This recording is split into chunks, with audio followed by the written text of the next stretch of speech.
Welcome back to our discussion on building APIs with Go. So in the last lesson, we looked at formatting our JSON responses.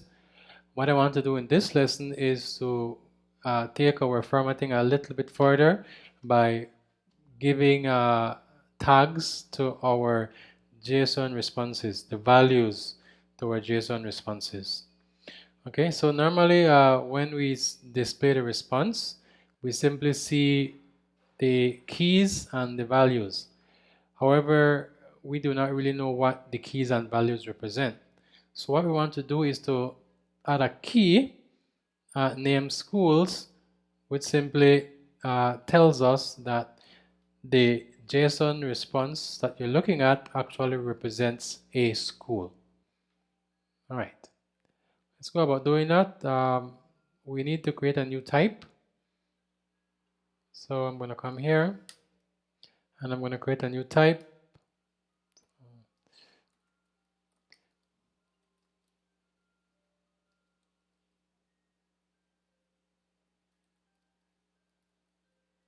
Okay. So type envelope. Now this envelope type, the underlying type is simply a map which has the key being a string and the value can be any valid Go type. So I'm going to use the empty interface type. Okay, so remember this means that it could be of any type. Now once we have created this type, we will go over to our write.json method and we will say that the data that is passed in must be of type envelope. Alright, which simply means it must have an underlying type of a map. Alright, and that's it for helpers that go. So let's go back to our handlers and make the changes to them. So I know for sure that we need to update schools that go. All right. So schools that go calls write.json and it's telling me that I cannot use this data.school type. I need to use an envelope type. So how would I make this an envelope? Easy enough. Let's just create an envelope. All right, and it's telling me I need to put a key and a value. So the key will be the actual keyword school, okay? And the associated value will be school, okay? It will be the actual data. All right, so that is easy enough. Any other methods that, any other handler that uses write.json? I think health check does. Yes, okay.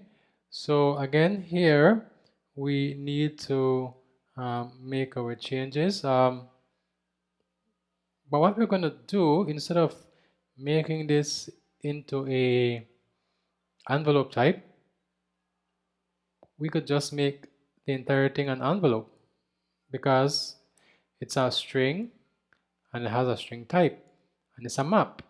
So just make it an envelope as is. All right, and so we don't have to change anything here.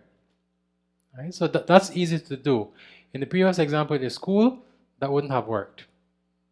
All right, because that's of type school.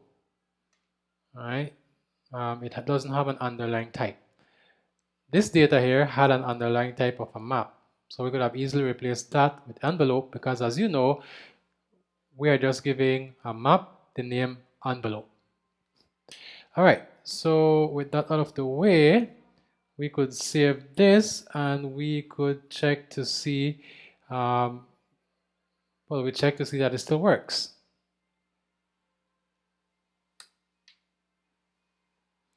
Okay, let's localhost. All right, so notice we have this school here, But it's not really clear what we just did, so I'll just go over to the raw data.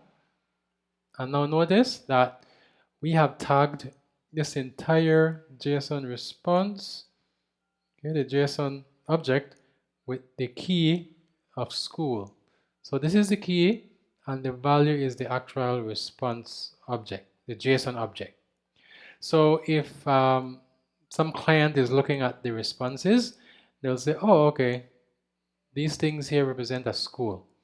Previously, there was no tag, so you had to really inspect the keys and the values from the response to be able to understand what they were representing. So we tend to put our responses in this envelope, right? Or to envelope them so that we know what they are. So you can think of this as some message you put on front of an envelope, right? So when you open the content, when you open the envelope, you have an idea what's inside. All right, let's check the health check. All right, still works. Again, nothing really major, but it still works. Notice there's no tag here because we didn't need one, since we know that this is the health check information. Now, when it comes to formatting, we could also format our health check response differently if we wanted to.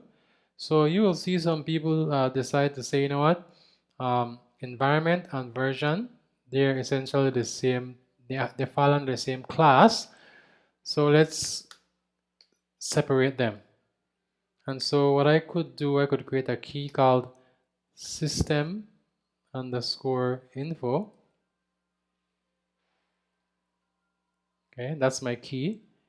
And then I could create a map of type string.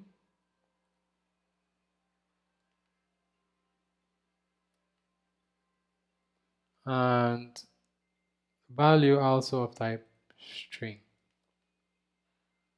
All right. And then I could just do that. And I could place these inside of that. Okay. Put a comma there. And we're good. So what is the effect of this? Well, if we were to restart our server, you'll notice that I now have sort of this main heading and then a subheading which contains environment and version. So raw data, you'll notice it here. So I have status available, and then I have system info, and under system info I have my two entries, one for environment and one for version. All right, so that's a change. Again, this change is not absolutely necessary. Ultimately, when you're designing an API, when you're formatting an API, you must decide what format is best for the scenario. So in some cases, this might be the best, and in other cases, it might not be. Ultimately, it's up to you as the designer to plan ahead and decide what kind of formatting you will provide for your, for your JSON responses. Okay, so let's leave it here.